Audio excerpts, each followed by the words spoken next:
Nous allons voir au travers de cette publication que ce ne sont pas tous ceux qui se disent juifs qui le sont vraiment. Et nous devons aussi comprendre que la destinée de ceux qui sont devenus des enfants de Dieu n'aura rien à comparer. Elle ne sera pas comparable à la promesse que Dieu a faite à Abraham. Car n'oublions pas que cette promesse a été faite à Abraham. Elle n'a pas été faite au peuple de Dieu. Elle a été faite à Abraham, vis-à-vis du peuple juif. Donc lisons maintenant ces versets dans l'Apocalypse qui nous montrent que ce ne sont pas tous ceux qui se disent être juifs qui le sont vraiment aux yeux de Dieu. Pour cela, allons lire l'Apocalypse chapitre 2, le verset 9 à 11. Il nous dit « Je connais ton épreuve, ta détresse et la pauvreté dans laquelle tu vis. Et pourtant, en fait, tu es riche.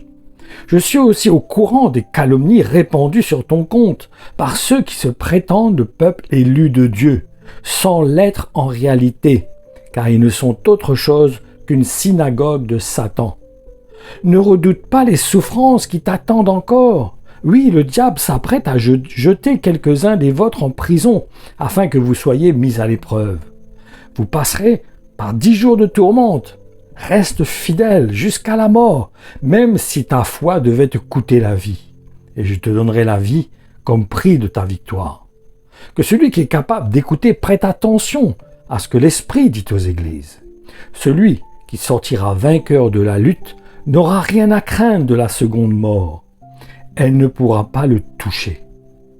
Allons lire maintenant, toujours dans le livre de l'Apocalypse, mais au chapitre 3, les mêmes versets, du verset 9 à 11. Il nous dit « Voici comment j'agirai à l'égard des adeptes de la synagogue de Satan, de ceux qui se prétendent le peuple élu de Dieu sans l'être en réalité.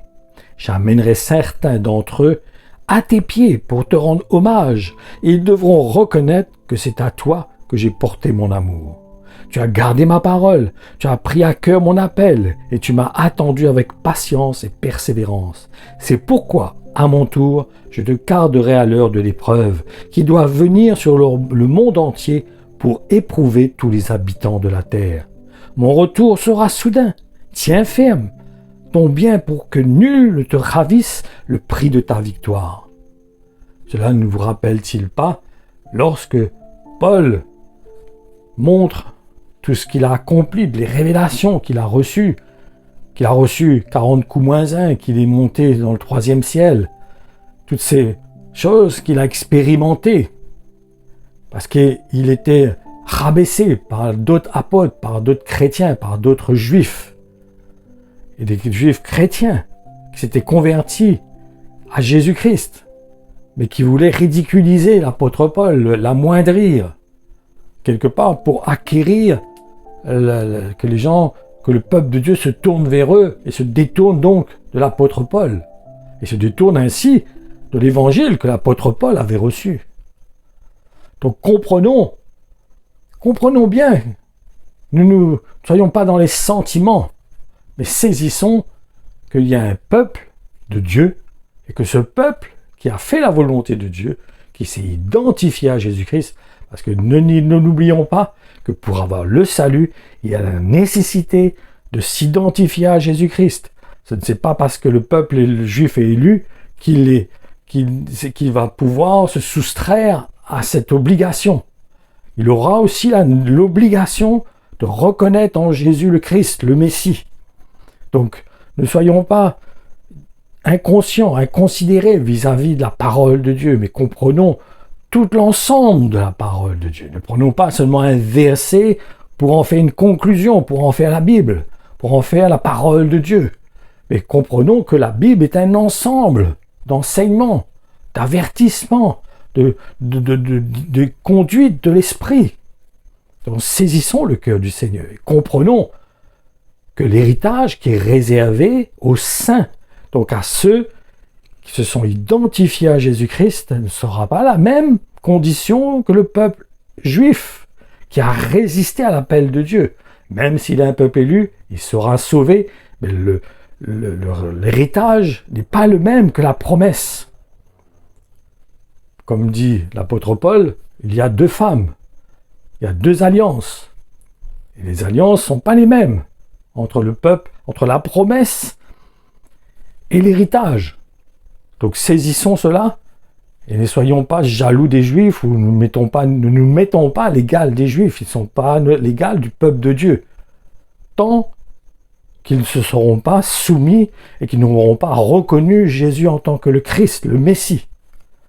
Donc, comprenons la parole de Dieu, comprenons la profondeur de la parole de Dieu, et ne soyons pas superficiels, ne la lisons pas d'une manière superficielle, mais comprenons sa profondeur et ce qu'il veut nous communiquer réellement. Donc, réjouissez-vous que vous avez été élus, que votre nom a été écrit dans le livre de vie. Jésus disait, je ne perdrai aucun de ceux que mon Père a attirés vers moi. Donc le Père vous a élus, il vous a conduit à Jésus-Christ pour que vous ayez part au salut. Et les Juifs devront suivre le même chemin que vous. S'ils ne suivent pas ce chemin, ils ne peuvent pas avoir accès au salut. Ils n'iront pas dans la Jérusalem céleste. Ils resteront dans la Jérusalem terrestre. Donc comprenons cela et saisissons cette grâce que Dieu nous a accordée d'avoir mis la foi dans notre cœur pour hériter du royaume de Dieu, pour être avec Christ dans son royaume, car il disait « Mon royaume n'est pas d'ici-bas, mon royaume n'est pas là.